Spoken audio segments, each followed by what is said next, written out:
que soit votre problème, nous sommes là pour vous aider. Alors n'hésitez pas, 0826 107 109, problème entre particuliers avec une entreprise, une administration, des voisins, peu importe. L'adresse, elle s'affiche sur votre téléviseur. Le net tf1.fr, vous choisissez la rubrique sans aucun doute. On me doit de l'argent, c'est ce que va clamer cette personne qui va venir nous rejoindre. Voilà comment l'amitié peut tourner à la ruine. Accueillons Bruno sur ce plateau maintenant. Bruno a été escroqué par un couple d'amis à qui il voulait rendre service. Il a perdu 260 000 francs, près de 40 000 euros. Bonsoir Bruno. Bonsoir. Il y a une vieille chanson qui dit « Avoir un bon copain, c'est la plus belle chose au monde ». Alors vous aviez deux bons copains, c'était un couple qui voulait monter une affaire. Mais le problème, c'est qu'ils étaient apparemment fichés Banque de France, donc ils n'avaient aucune possibilité de prendre des crédits. Et ils se sont tournés vers vous, le bon copain, et vous ont demandé de prendre plusieurs crédits. Combien en avez-vous pris? J'en ai pris 3. Alors, donnez-nous les montants, parce que c'est quand même assez hallucinant. De 80 000 francs chacun. 3 crédits de 80 000 francs. De 80 000 francs et un de 100 000 francs. D'accord. Et ils ont pris cet argent, vous ont signé une reconnaissance de dette. Tout à fait. Et ils vous ont dit, dès qu'on n'est plus fiché Banque de France, on reprendra les crédits à notre compte. Avec cet argent, qu'est-ce qu'ils ont fait? Ils sont partis dans le sud et ils ont ouvert une boîte de nuit. Ils ont ouvert une boîte de nuit donc avec cet argent. Au début, quelques remboursements. Tout au début, oui. Il n'était pas encore parti sur Paris. Il était encore sur Paris plutôt. Et il avait commencé à me payer un petit peu. Et puis quand il a vu que son premier établissement qu'il avait sur Paris commençait à couler, il m'a dit je ne peux plus payer, je vais vendre mon fonds de commerce et je te rembourserai par la suite avec l'argent. Est-ce que vous avez toujours des contacts avec lui? Oui, bien sûr. Et qu'est-ce qu'il vous dit? Il me dit toujours la même chose, qu'il est prêt à faire des crédits, qu'il va essayer de faire des crédits, qu'il va essayer de trouver de l'argent. Mais sa discothèque, elle marche, elle tourne, elle... Tout à fait. Tout à fait. C'est toujours vos amis? Non, pas vraiment. Ça fait combien de temps maintenant que ça dure? 2 ans. 2 ans. Alors vous, maintenant, financièrement, comment faites-vous? Alors, moi, j'avais déjà le projet de partir. J'avais trouvé un emploi à Papette qui a été annulé. Je n'ai pas pu partir. À cause de ça? À cause de ça, oui. J'ai dû rendre mon appartement parce que j'ai pris une année sabbatique, je travaillais en mairie. J'ai dû retrouver un autre emploi, donc j'étais 2 mois au chômage. Et j'ai dû retourner chez mon père. Et vous remboursez combien tous les mois aujourd'hui? Alors pour l'instant, j'ai monté un dossier de surendettement. La Banque de France a décidé que sur un salaire de 1 200 €, je devais payer 500 €. Voilà la situation dans laquelle on se trouve. Ce monsieur a voulu dépanner des amis. Il est aujourd'hui en commission de surendettement. Donc je suppose que vous avez sous les yeux la reconnaissance de dette. Oui, tout à fait. Maître Nankovic va peut-être jeter un coup d'œil dessus pour voir déjà si elle est valable. Et Maître Fellono nous expliquera tout à l'heure en quoi une reconnaissance de dette est valable ou non. Elle est tout à fait valable. Aujourd'hui, on est bien d'accord, les avocats, qu'il est hors de question de se retourner vers les organismes de crédit puisque ils n'ont pas à savoir à quoi ils sont affectés. Ils de bonne foi, il n'y a pas de souci. Aujourd'hui, vous ne pouvez même pas vous prendre un avocat. Non, étant donné que justement la Banque de France me demande de payer 500 €, moi j'en touche 1 200 quoi. Il a le droit à l'aide juridictionnelle, puisqu'il est en dessous du plafond, et ça il ne faut pas hésiter à écrire au bureau d'aide judiciaire, au tribunal de grande instance, pour demander la désignation d'un avocat. Justement, c'est un système qui est fait pour aider les personnes qui sont en difficulté. Je suppose que vous vous en voulez terriblement d'avoir fait confiance. Complètement. Mais est-ce qu'il vous appelle au moins régulièrement pour vous dire on sait dans la situation où tu es, on est vraiment désolé, tiens, voilà, on peut t'envoyer 100 €, rien? Ah non, rien Il du n'y a tout. plus aucun coup de fil, c'est ça moi que je déplore. Si, il m'appelle de temps en temps pour me dire ne t'inquiète pas, je suis en train de faire quelque chose pour avoir de l'argent. Voilà. Bon, nous avons plusieurs numéros de téléphone. Nous allons donc essayer de les appeler, de les mettre devant leurs responsabilités et surtout, Maître Nankovic, leur expliquer que s'il n'y a pas vite un accord amiable qui est trouvé, c'est par voie d'huissier, par référé, etc., qu'ils vont venir chercher l'argent à la source. Exactement. Avant de donner le premier coup de fil, je vous pose la traditionnelle question. Qu'attendez-vous de l'émission sans aucun doute, monsieur?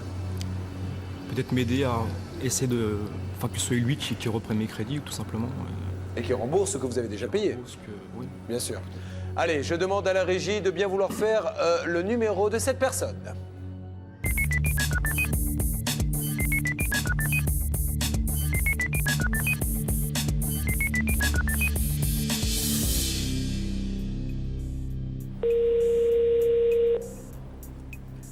Oui, allô? Oui. Oui. Ouais, c'est Bruno là. Ouais, Bruno. Comment vas-tu? C'était pour savoir où tu en étais là, parce que tu devais me rappeler au niveau des crédits. Ouais, si je t'ai pas rappelé, c'est que j'avais pas la réponse. Mais au niveau de la boîte, là, tu peux rien faire. Je peux rien faire. Là, j'ai pas de bail, j'ai rien, quoi. Il me faut avoir le crédit pour récupérer la discothèque. Parce que t'as perdu les discothèques? Oui, dans le sens où il y avait tellement de dettes dessus, c'est que j'ai pas pu, si tu veux, tout payer. Et donc j'ai dû poser des dossiers à droite à gauche, en espérant que ce soit accepté. Et aujourd'hui, j'en suis où j'ai pas la discothèque et il faut que j'ai ce crédit pour pouvoir récupérer la discothèque. Parce qu'il faut que je paye 60 000 € si je veux la récupérer. Monsieur, bonjour, je suis aux côtés de votre ami Bruno. Je suis Julien Courbet de l'émission Sans aucun doute. Pardonnez-moi de vous déranger, monsieur, mais vous savez que votre ami est surendetté? Oui, absolument, bien sûr. Alors, moi, je ne suis pas là pour vous accabler, monsieur, hein, mais simplement pour essayer de trouver une solution. Il vous a prêté de l'argent, vous montez une affaire, on apprend maintenant que cette affaire ne marche pas. Monsieur, je sais pas, mais qu'est-ce que vous comptez faire? Vous allez le laisser comme ça en commission de surendettement longtemps? De toute façon, qu'on soit bien d'accord, moi, j'ai jamais voulu ce qui est arrivé à Je me doute. Je me doute. Par rapport à ça, c'est pas que j'ai jamais voulu rembourser, mais c'est que je n'avais aucune possibilité de le faire, sinon ça fait longtemps que je l'aurais fait. Quand j'ai pu lui donner quelque chose, je lui ai donné quelque chose. Alors c'est dérisoire, bien sûr, par rapport à la somme, c'était très dérisoire. Mais je veux dire, je n'ai jamais été en mesure de faire autrement. Aujourd'hui, il m'arrive par moment d'être obligé de demander à mes parents de m'aider pour acheter à manger pour mes enfants. J'en suis là. Mais est-ce qu'aujourd'hui, il n'est pas... vous ne devriez pas envisager de choisir une autre voie que les bars et les discothèques? Alors écoutez, on est là quand même aussi pour vous faire part des difficultés dans ce dossier, et notamment de vos risques, parce que manifestement, au regard des éléments du dossier et des éléments d'information qu'on vient d'avoir, Bruno est victime d'une escroquerie. On est bien d'accord. Bruno semble être victime d'une escroquerie par rapport aux éléments du dossier. On est bien d'accord. On est bien d'accord. On est bien d'accord, n'est-ce pas? Je le dis, il est victime d'une escroquerie parce que moi-même j'ai été escroqué. Oui, mais attendez, c'est pas parce que vous êtes escroqué qu'il faut escroquer les autres. Pardonnez-moi, mais c'est un raisonnement un petit peu réducteur. Vous ne pouvez pas dire ça puisque lorsque j'étais escroqué, on avait déjà fait l'opération, je ne le savais pas. Vous pouvez vérifier les dates, je ne suis pas en train de vous mentir, vous pouvez vérifier les dates. Non, mais monsieur, et je suis intervenu. Le dilemme ne porte pas sur votre bar, il porte sur l'affectation de cet argent. Je vais vous dire autre chose, monsieur. C'est que vous avez été très inconséquent, très irresponsable. Parce que quand vous avez demandé un prêt à un tiers, fallacieusement, un prétendu crédit à consommation pour renflouer votre société, déjà là, vous étiez en situation de banqueroute, vous mainteniez artificiellement votre crédit, ça, vous auriez pu être poursuivi devant le tribunal. C'est interdit. Il y a des lois. Quand on n'a pas le droit d'emprunter, on n'a pas le droit d'emprunter pour sa société, on ne fait pas emprunter quelqu'un d'autre, on dépose le bilan. Et vous auriez déposé le bilan. Vous auriez pu avoir un administrateur judiciaire qui aurait fait à votre place le procès en responsabilité contre l'avocat. Et vous seriez rentré dans votre argent. Mais comme vous avez voulu faire des magouilles dans votre coin, rien n'a pu se mettre en place. Non, mais je voudrais quand même qu'on rectifie quelque chose. Vous êtes en train de faire passer pour le roi des escrocs, ou du moins pour un escroc à 100%. Moi, ce que je suis en train de vous dire, c'est que lorsque j'ai demandé à Bruno qu'il m'aide financièrement à ce niveau, effectivement, si je lui demande de l'aide, parce que moi-même, je ne peux pas emprunter, que je suis dans une impasse.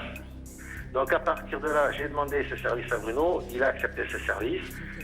Malheureusement, je dis que c'est mal passé, mais il ne faut pas dire que j'ai fait une escroquerie auprès de Bruno, que j'ai falsifié quoi que ce soit. D'accord, monsieur, on ne le dit pas, mais expliquez-moi, monsieur. D'accord, alors je retire. Allez, mais ok, c'est un juge qui décidera du terme à poser sur votre cas. Mais expliquez-moi, monsieur, pourquoi, quand vous avez un bar qui est à l'agonie, vous avez un ami qui est à l'agonie, et vous partez dans le sud, montez une discothèque sans un rond, pardon de l'expression, et qui est elle-même à l'agonie. Me dites pas quand même qu'il y a quand même beaucoup de points communs dans toutes ces affaires, monsieur. Pourquoi vous avez été prendre cette discothèque? Alors que lui attendait son argent. Mais parce que je n'avais pas d'argent, monsieur Courbet, j'étais mais quand on n'a pas d'argent, monsieur, on travaille. On va dans une agence d'intérim et on vous donne un job le matin, un job différent tous les matins. Je l'ai fait, beaucoup de gens l'ont fait, monsieur, qui ont besoin de travailler. Je faisais, à l'heure du 35 heures, moi je faisais 16 heures par jour, tous les jours, 7 jours sur 7, samedi, dimanche y compris pour m'en sortir. Moi aujourd'hui, je suis dans une situation... Alors prouvez-lui... Écoutez-moi, monsieur Courbet. Oui, je vous écoute, monsieur. J'ai du mal monsieur. à nourrir mes enfants. Alors moi, effectivement, aujourd'hui, je suis dans une telle situation liée à une escroquerie. Légalement, moi, je ne peux pas attaquer. Moi, je vous propose quelque chose aussi, oui. monsieur Courbet.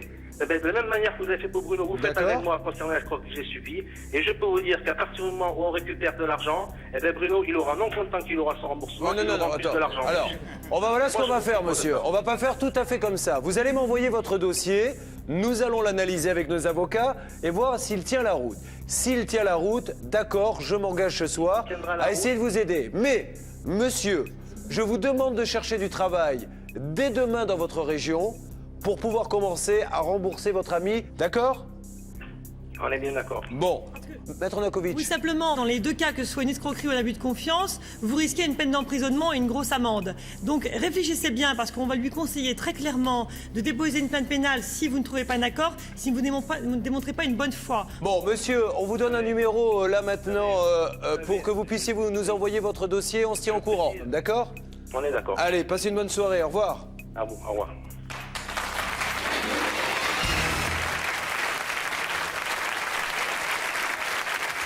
Je suppose que vous devez être abasourdi parce que vous avez entendu, là. Oui, complètement. J'étais pas déjà au courant que sa boîte de nuit était fermée. Je l'ai eu il y a à peine un mois au téléphone, il était encore sur un crédit. Et sa boîte tournait bien, tout allait bien, quoi. Bon, pour conclure, Bruno, on va quand même regarder son dossier. On ne sait jamais si on peut récupérer de l'argent. Bon, on fera en sorte qu'il soit pour vous. On va le faire. Et puis, on va voir si ce monsieur tient sa promesse et trouve un job pour pouvoir vous payer un petit peu tous les mois. Maintenant, sur les reconnaissances de dette, le conseil que l'on peut donner, Maître Filonneau, c'est lui, Dieu merci, elle était bien rédigée, mais faire en sorte qu'elle soit bien rédigée, vous allez nous dire comment. Et ne pas attendre des années, la faire appliquer tout de suite. Hein. Alors une reconnaissance de dette, ça va bien. Effectivement, lorsqu'elle est signée et lorsqu'elle mentionne de la main de celui qui emprunte la somme en lettres et en chiffres. Ça, c'est la première chose. Cette triste histoire, qu'elle serve de leçon à tout le monde. On va tout faire pour vous aider, Bruno. On va voir ça. Je vous tiens au courant, en tout cas. D'accord? Merci mille fois, Bruno. Merci à vous.